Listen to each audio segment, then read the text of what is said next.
دو خواتین جو حضرت عمر اس وقت تک مسلمان نہیں ہوئے تھے کی خادمہ تھیں، حلقہ اسلام میں داخل ہو گئیں۔ ان میں سے ایک کا نام لبینہ اور دوسرے کا نام زنیرہ تھا۔ حضرت عمر حضرت بلال کے مالک کی طرح شقی القلب نہیں تھے کہ کنیزوں کو بندھوا کر تپتی ہوئی ریت پر پھینک دیں، بلکہ انہوں نے ان دونوں کو کوڑوں کی سزا کا مستحق سمجھا اور ان سے کہا کہ میں اس وقت تک تم پر کوڑے مارتا رہوں گا جب تک دو میں سے ایک بات پوری نہیں ہوگی، تم محمد علیہ الصلاۃ والسلام کے دین کو چھوڑ دو یا تمہاری جان نکل جائے۔ اگرچہ ان دونوں کنیزوں کا جسم خون سے لہو لہان تھا، مگر انہوں نے حضور علیہ الصلاۃ والسلام کے دین کو چھوڑنے سے انکار کر دیا۔ حضرت ابو بکر ان کنیزوں کی مدد کے لیے تشریف لائے اور حضرت عمر سے کہا کہ وہ ان کنیزوں کو فروخت کر دیں۔ حضرت عمر نے ان دونوں کنیزوں کو فروخت کر دیا اور حضرت ابو بکر صدیق نے ان دونوں کو آزاد کر دیا۔ چوتھی عورت جنہوں نے اسلام قبول کیا وہ صحرا میں رہنے والی ایک خاتون تھیں جن کا نام غزیہ تھا۔ حضرت غزیہ کنیز نہیں تھیں، وہ مکہ آنے کے بعد مسلمان ہو گئیں اور کھلے عام لوگوں کو اسلام کی دعوت دینے لگیں۔ صحرا نشین عورتیں بھی بدوی مردوں کی طرح بے باک اور نڈر ہوتی تھیں، لہٰذا وہ خاتون بھی اہل قریش کے ڈرانے اور دھمکانے سے قطعی خوفزدہ نہیں ہوئیں۔ قبیلہ قریش کے لوگوں نے جب یہ دیکھا کہ حضرت غزیہ کسی طور سے اسلام کی تبلیغ سے دستبردار نہیں ہوتی تو انہیں اغوا کر کے مکہ سے باہر جانے والے ایک قافلے کے پاس لے گئے اور ایک اونٹ پر بٹھا کر مضبوطی سے باندھ دیا اور قافلے کے سپرد کرتے ہوئے بولے کہ اس عورت کو پانی اور غذا بالکل نہیں دینا تاکہ یہ بھوک اور پیاس کی شدت سے ہلاک ہو جائے، اور جب تمہیں یقین ہو جائے کہ یہ مر چکی ہے تو پھر اس کی لاش کو اونٹ سے اتار کر صحرا میں پھینک دینا تاکہ صحرائی جانور اسے کھا لیں اور اس کا نام و نشان باقی نہ رہے۔ ایک روایت کے مطابق حضرت غزیہ کہتی ہیں 3 دن کی بھوک اور پیاس نے مجھے بالکل نڈھال کر دیا تھا، لیکن چوتھے دن مجھے اپنے ہونٹوں پر ٹھنڈے پانی کی نمی محسوس ہوئی اور میں نے بے اختیار ہو کر پانی پینا شروع کر دیا اور اتنا پانی پیا کہ میری پیاس بجھ گئی۔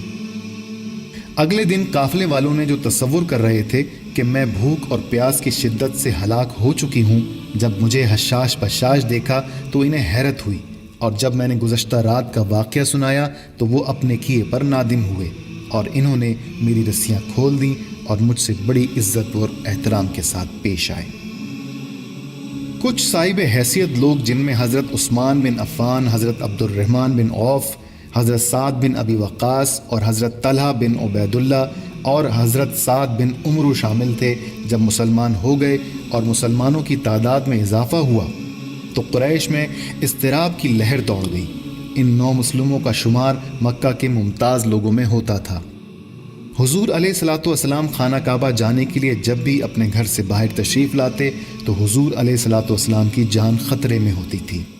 عیاش لوگ حضور علیہ الصلاۃ والسلام کے راستے میں بیٹھ جاتے اور جیسے ہی حضور علیہ الصلاۃ والسلام خانہ کعبہ کے لیے اپنے گھر سے نکلتے یا کہیں اور جانے کا ارادہ کرتے تھے تو وہ لوگ حضور علیہ الصلاۃ والسلام کو پتھر مارتے تھے اور حضور علیہ الصلاۃ والسلام کے لباس کو گندگی سے آلودہ کر دیتے تھے۔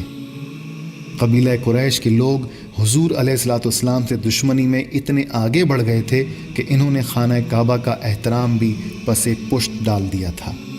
دونوں مرتبہ حضور علیہ الصلاۃ والسلام پر قاتلانہ حملہ خانہ کعبہ میں ہوا۔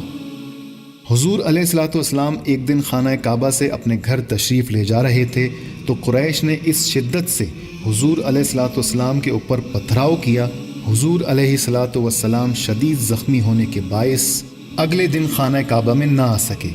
اس روز جب مسلمان عبادت کی غرض سے خانہ کعبہ پہنچے تو انہیں پتہ چلا کہ آج حضور علیہ الصلاۃ والسلام خانہ کعبہ تشریف نہیں لائیں گے، لہٰذا انہوں نے اپنے طور پر عبادت شروع کر دی، اور جب وہ لوگ سجدے میں گئے تو قریش نے ان پر حملہ کر دیا۔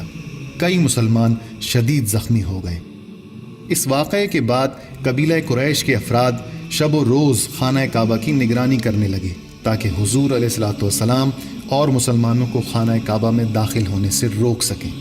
حضور علیہ الصلاۃ والسلام نے جب یہ دیکھا کہ اب وہ اپنے اصحاب کے ساتھ خانہ کعبہ میں عبادت نہیں کر سکتے تو انہوں نے مکہ سے باہر ایک جگہ کا انتخاب کیا۔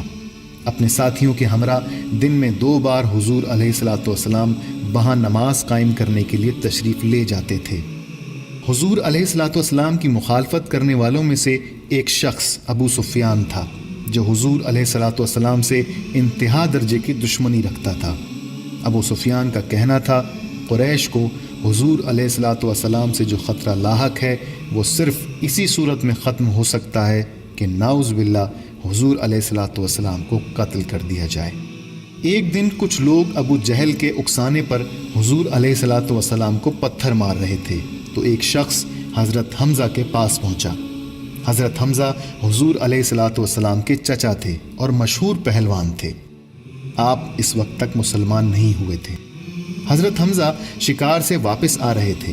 اس شخص نے آواز دے کر کہا، اے حمزہ، تیری غیرت کو کیا ہوا؟ لوگ تیرے بھتیجے کو پتھر ماریں، برا کہیں اور گالیاں دیں، لوگ تجھے بہادر اور شہزور کہتے ہیں۔ حضرت حمزہ کو اس وقت تک حضور علیہ الصلوۃ والسلام کے دین میں کوئی دلچسپی نہیں تھی، لیکن جب انہوں نے یہ سنا کہ لوگ حضور علیہ الصلوۃ والسلام کو پتھر مارتے ہیں اور گالیاں دیتے ہیں، اور سب سے بڑھ کر وہ لوگ حضور علیہ الصلوۃ والسلام کو دشنام بھی دیتے ہیں، تو ان کی حالت دگرگوں ہو گئی، اور انہوں نے اس شخص سے پوچھا کہ میرے بھتیجے کو جو دشنام دیے جاتے ہیں وہ کیا ہیں؟ اس شخص نے چند ایسے الفاظ دہرائے جنہیں حضور علیہ الصلوۃ والسلام کے دشمن ان کے لیے استعمال کرتے تھے، تو حضرت حمزہ کا چہرہ غصے سے سرخ ہو گیا۔ عرب زبان سے نکلی ہوئی ہر بات کو انتہائی اہمیت اور وقت دیتے تھے۔ عرب قبائل میں دشنام گوئی کرتے وقت قریبی رشتہ دار کا نام لینا ناقابل معافی جرم سمجھا جاتا تھا۔ کسی قبیلے کے کسی فرد کو برا کہنا ایسا تھا جیسے پورے قبیلے کی توہین کی گئی ہو۔ اس کی وجہ یہ تھی کہ قبیلے کے تمام ارکان آپس میں خون کے رشتے میں منسلک ہوتے ہیں۔ حضرت حمزہ اسی حالت میں ابو جہل کے گھر گئے۔ وہ جانتے تھے کہ حضور علیہ الصلوۃ والسلام پر پتھر پھینکنے والوں اور انہیں دشنام دینے والوں کا سرغنہ ابو جہل ہے۔ وہاں پہنچ کر ابو جہل کی بری طرح پٹائی کر دی اور کہا، اے ابو جہل، تو سمجھتا ہے کہ محمد علیہ الصلوۃ والسلام بے آسرا ہیں اور ان کا کوئی نہیں، اس لیے تو پتھر مارتا ہے اور گالیاں دیتا ہے، لیکن اب تو یہ جان لے کہ میں آج سے محمد علیہ الصلوۃ والسلام کے دین میں داخل ہو گیا ہوں، اور آج کے بعد کوئی بھی محمد علیہ الصلوۃ والسلام کو گالی دے گا تو اس کی خیر نہیں۔ حضرت حمزہ کا مسلمان ہو جانا اسلام کے لیے بڑا خوش آئند ہوا، اور اس سے مسلمانوں کو تقویت پہنچی۔ حضور علیہ الصلوۃ والسلام کے چچا حضرت حمزہ کے مسلمان ہونے کے بعد کچھ اور لوگ بھی مسلمان ہو گئے، اور یوں مسلمانوں کی تعداد 30 سے زیادہ ہو گئی۔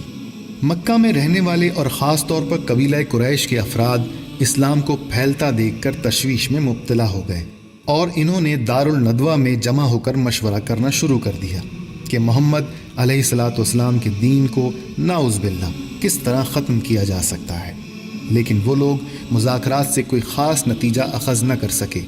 جب دارالندوہ کا اجلاس ختم ہوا تو عمر بن خطاب نے اعلان کیا، میں خود ہی محمد علیہ الصلوۃ والسلام کو قتل کر کے اہل مکہ کو اس مشکل سے نجات دلا دوں گا۔ راستے میں حضرت نعیم بن عبداللہ نے عمر کو تیز تیز قدموں سے جاتے دیکھا تو پوچھا، اے عمر، تم کہاں جا رہے ہو؟ عمر نے کہا، کسی نے ہمارے اجداد کی اتنی توہین نہیں کی جتنی محمد علیہ الصلوۃ والسلام نے کی ہے۔ اس شخص نے اپنے دین کی وجہ سے تمام اہل مکہ کا چین و آرام حرام کر دیا ہے، ہمارے بزرگوں کے دین کو باطل قرار دیتا ہے اور کہتا ہے کہ ہمیں اپنے معبودوں کی پرستش چھوڑ دینی چاہیے۔ میں جا رہا ہوں تاکہ محمد علیہ الصلوۃ والسلام کا قصہ تمام کر دوں۔ حضرت نعیم نے کہا، عمر، تمہارے 2 قریبی عزیز بھی مسلمان ہیں، ان میں سے ایک تمہاری بہن فاطمہ اور دوسرا اس کا شوہر سعید بن زید ہے۔ عمر کے اوسان خطا ہو گئے، آگے بڑھنے کے بجائے اپنے بہنوئی کے گھر کا رخ کیا۔ جب عمر گھر میں داخل ہوئے تو انہوں نے دیکھا کہ ان کی بہن حضرت فاطمہ، ان کے شوہر حضرت سعید بن زید اور ایک دوسرے مسلمان حضرت خباب قرآن پاک کی تلاوت کر رہے تھے۔ عمر غصے میں لال ہو گئے اور اپنی بہن اور ان کے خامن کو اتنا زود و کوب کیا کہ ان کے جسم سے خون بہنے لگا۔ عمر نے اپنی بہن کو حکم دیا کہ محمد علیہ الصلوۃ والسلام کا دین چھوڑ دے۔ حضرت فاطمہ نے کہا اگر تم اتنے کوڑے مارو کہ میری جان نکل جائے پھر بھی میں حضرت محمد علیہ الصلاۃ والسلام کے دین کو نہیں چھوڑوں گی، اور اگر تم بھی قرآن کی تلاوت کرو تو جان جاؤ گے کہ یہ دین سچا اور برحق ہے۔ عمر نے اپنی بہن سے کہا مجھے بھی قرآن سناؤ۔ عمر کی بہن نے سورہ طٰہٰ کی چند آیتیں سنائیں۔ حضرت عمر قرآن سن کر غور و فکر میں ڈوب گئے اور کہا مجھے محمد علیہ الصلاۃ والسلام کے پاس لے چلو، میں بھی مسلمان ہونا چاہتا ہوں۔ حضرت خباب نے کہا اے عمر خوش ہو جاؤ کہ حضور علیہ الصلاۃ والسلام کی دعا تمہارے حق میں قبول ہو گئی ہے۔ سیدنا حضور علیہ الصلاۃ والسلام نے دعا فرمائی تھی اے قادر مطلق، میرا کام کوشش کرنا ہے اور کامیابی دینا آپ کا کام ہے۔ اسلام کے دو بدترین دشمنوں عمر بن خطاب یا عمر بن ہشام ابو جہل میں سے کسی ایک کو نور ایمان عطا فرمائیں تاکہ کمزور مسلمانوں کو ہمت حاصل ہو۔ حضور علیہ الصلاۃ والسلام اس وقت دار ارقم میں اپنی جانثار ساتھیوں کے ساتھ تشریف فرما تھے۔ دار ارقم کے دروازے پر دستک ہوئی، ایک صحابی نے جھانک کر دیکھا تو حضرت عمر بن خطاب نظر آئے۔ سیدنا حضور علیہ الصلاۃ والسلام کو اطلاع دی گئی۔ حضرت امیر حمزہ نے جو 3 دن قبل ایمان لائے تھے کہا دروازہ کھول دو، اگر وہ خیر کی نیت سے آیا ہے تو ہم اسے خوش آمدید کہیں گے، اور اگر برے ارادے سے آیا ہے تو ہم اسی کی تلوار سے اس کا کام تمام کر دیں گے۔ حضرت عمر نے اسلام قبول کر لیا اور خوشی میں صحابہ کرام نے اتنی زور سے نعرہ لگایا کہ اس کی آواز مسجد الحرام تک پہنچی۔ حضرت ابن عباس فرماتے ہیں جب حضرت عمر مسلمان ہوئے تو جبرائیل امین بارگاہ نبوت میں حاضر ہوئے اور عرض کیا کہ حضرت عمر کے مسلمان ہونے پر آسمان کے سارے رہنے والوں نے بڑی مسرت کا اظہار کیا ہے۔ حضرت عمر نے مسلمانوں کی 2 صفیں بنائی، ایک میں حضرت حمزہ اور ایک میں حضرت عمر تھے۔ سب لوگ سیدنا حضور علیہ الصلاۃ والسلام کے زیر سایہ مسجد الحرام کی جانب روانہ ہوئے۔ حضرت عمر اور حضرت حمزہ کے ساتھ پیغمبر اسلام اور ان کے ساتھیوں کو دیکھا تو قریش میں کوہرام مچ گیا۔ اس موقع پر سیدنا حضور علیہ الصلاۃ والسلام نے حضرت عمر کو فاروق، حق و باطل میں فرق کرنے والا کے لقب سے نوازا۔ حضرت عمر اس کے بعد دشمن اسلام ابو جہل کے گھر تشریف لے گئے۔ ابو جہل باہر آیا اور خوشخبری سننے کے اشتیاق میں کہنے لگا خوش آمدید، خوش آمدید، کیسے آنا ہوا؟ حضرت عمر نے فرمایا میں تمہیں بتانے آیا ہوں کہ میں اللہ تعالیٰ اور اس کے رسول حضرت محمد علیہ الصلاۃ والسلام پر ایمان لے آیا ہوں۔ سیدنا حضور علیہ الصلاۃ والسلام جو کچھ لائے ہیں میں اس کی تصدیق کرتا ہوں۔ ابو جہل کی امیدوں پر پانی پھر گیا اور دروازہ بند کرتے ہوئے بولا اللہ تیرا برا کرے اور جو کچھ تو طے کر کے آیا ہے وہ بھی برا ہو۔ حضرت عمر نے جب اپنے اسلام قبول کرنے کی خبر جمیل بن مغمر کو دی جو کسی بات کا ڈھنڈورا پیٹنے میں مشہور تھا تو اس نے چیخ چیخ کر لوگوں کو بتانا شروع کر دیا لوگو سنو، خطاب کا بیٹا بے دین ہو گیا ہے۔ حضرت عمر اس کے پیچھے پیچھے آ رہے تھے۔ انہوں نے فرمایا یہ جھوٹ بولتا ہے، میں مسلمان ہو گیا ہوں۔ لوگ اگرچہ حضرت عمر کی عزت و قوت، شرف اور زور بازو سے خائف رہتے تھے لیکن اس وقت بہت بڑی تعداد نے انہیں زد و کوب کرنا شروع کر دیا۔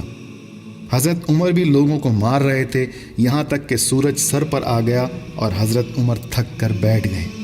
حضرت عمر نے لوگوں سے کہا جو چاہے کر لو، اللہ کی قسم اگر ہم لوگ 300 کی تعداد میں ہوتے تو پھر مکہ میں تم رہتے یا ہم رہتے۔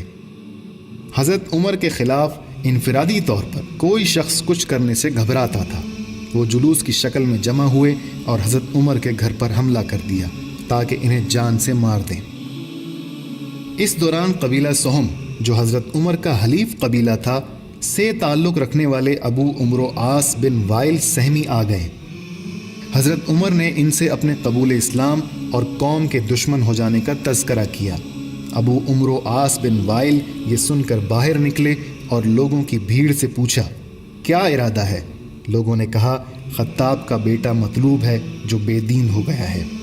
ابو عمرو نے کہا تم لوگ اس تک نہیں پہنچ سکتے، وہ میری پناہ میں ہے۔ لوگ یہ سن کر مایوس ہوئے اور واپس چلے گئے۔ اللهم صل على سيدنا